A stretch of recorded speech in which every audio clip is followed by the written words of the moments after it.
ഈശോയിലെ ടെസ്റ്റിനെ നിറഞ്ഞവരെ, ഇന്നത്തെ സുവിശേഷത്തിലെ യഹൂദര് ഈശോയെ കുറ്റപ്പെടുത്തുന്ന രംഗമാണ് നമ്മൾ വായിച്ചു കേട്ടത്. യഹൂദര് വന്നിട്ട് പറയുകയാണ്, നീ ഒരു സമരിയക്കാരനാണെന്നും നിന്നിൽ പിശാചുണ്ടെന്നും ഞങ്ങൾ പറയുന്നത് ശരിയല്ലേ എന്നൊക്കെ ചോദിക്കുകയാണ്.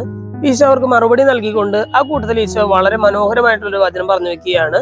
സത്യം സത്യമായി ഞാൻ നിങ്ങളോട് പറയുന്നു, എന്റെ വചനം പാലിക്കുന്നവൻ ഒരിക്കലും മരിക്കുകയില്ല എന്ന് പറയുകയാണ്. അപ്പൊ യഹൂദര് എടുത്ത വഴി തിരിച്ച് മറുപടി പറയുകയാണ്, ഇപ്പൊ നിനക്ക് പിശാചുണ്ടെന്ന് ഞങ്ങൾക്ക് ഉറപ്പായിരിക്കുന്നു. കാരണം എന്താണ്?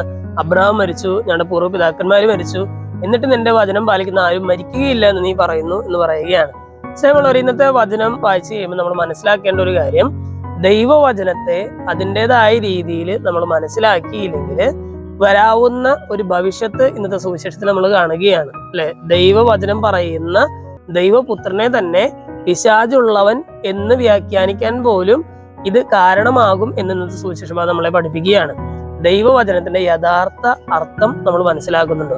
അത് ചുമ്മാ നമ്മൾ വാച്യാർത്ഥത്തിൽ മാത്രം എല്ലാ വചനങ്ങളെയും എടുത്താൽ അതിന്റെ യഥാർത്ഥമായ ആത്മീയ അർത്ഥം നമുക്ക് കിട്ടുകയില്ല എന്ന് ഇന്നത്തെ സുവിശേഷം സാക്ഷ്യപ്പെടുത്തുന്നുണ്ട്.